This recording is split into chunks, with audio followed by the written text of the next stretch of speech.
Dans une ville éloignée, se trouvait un enfant, portant en lui une malédiction qui a fait des ravages dans sa ville. Les citoyens le fuyaient comme la peste et on l'harcelait. On voulait tous l'exclure du village, par peur que la malédiction prenne possession de son corps. Mais cet enfant avait comme rêve de devenir le meilleur des soldats, pour qu'on puisse le voir à sa réelle valeur. Il s'est entraîné, jour après jour. Il a tissé des liens avec les seules personnes qui croyaient en lui.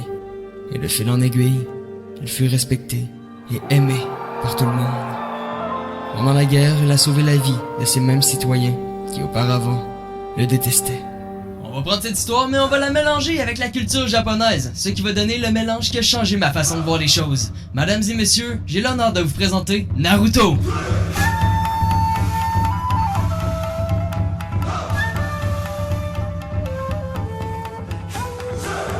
J'ai commencé à écouter Naruto, je devais avoir 15 ans. C'était en 2017.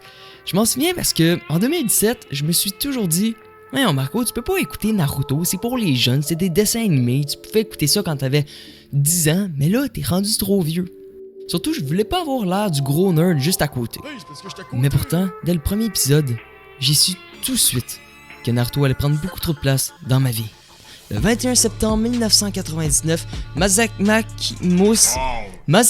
Masashi Kishimoto publie Naruto. C'était temps que tu l'aies. Ah, c'est beau, t'es boss. L'histoire de Naruto va se passer autour de l'univers des ninjas.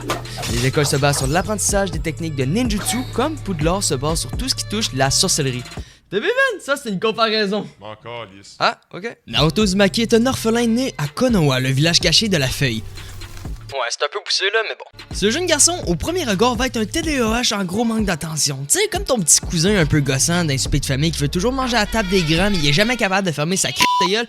On comprend, avec les premiers épisodes, que Naruto est un garçon seul, qui a jamais eu de famille, et qui essaie d'attirer l'attention, que ce soit en faisant des bêtises ou bien juste en essayant de faire rire ses amis. Le problème, c'est que Naruto possède en lui, sans le savoir, un démon qui a tué le 3/4 des villageois. Et depuis, les gens l'esquivent. Les gens s'enfuient de lui. Ils veulent le faire sortir du village. Et Naruto se retrouve seul, sans même savoir pourquoi. Naruto, sans famille, sans amis, sans personne sur qui compter, va commencer à tomber dans une dépression solide. Et un soir, son professeur vient le voir et lui dit « Moi, je crois en toi. » Et avec cette confiance, Naruto va se surpasser et devenir la légende qui est devenue.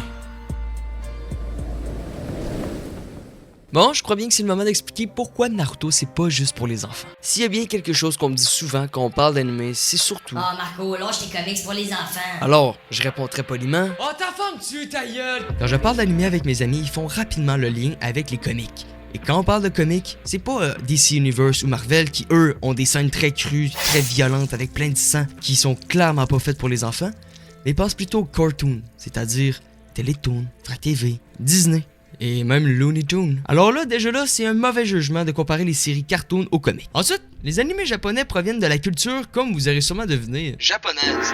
Et la grande différence avec les comics, c'est que les animés vont transmettre pour la plupart des morales de vie et des messages cachés. C'est tellement fun de pouvoir dire ça sans que personne puisse me dire. Aïe, c'est pour les kids. Le pire, c'est que la plupart des personnes m'ayant dit ça ont fini par écouter Naruto.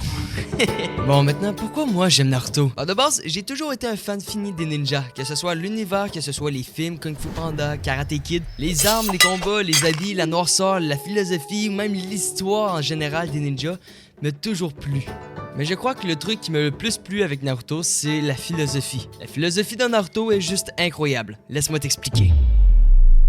La philosophie de Naruto est un des plus grands points du pourquoi Naruto est aussi un grand chef-d'œuvre. Premièrement, la confiance en soi. Que ce soit durant un examen d'école, ou bien encerclé d'une dizaine de shinobi qui veulent ta peau. Si tu prends confiance en toi et que tu connais tes forces, tu peux te surpasser. Le deuxième point serait de ne jamais abandonner. Que tu sois dans le gouffre le plus profond, que tu crois que tu ne vas jamais y arriver et que personne ne croit en toi, n'abandonne jamais. Tant que ton doigt peut supporter le poids d'un crayon, continue à écrire. Tant que tu peux bouger ton pied, continue à marcher. Tant que tu peux fermer le poing, continue à frapper.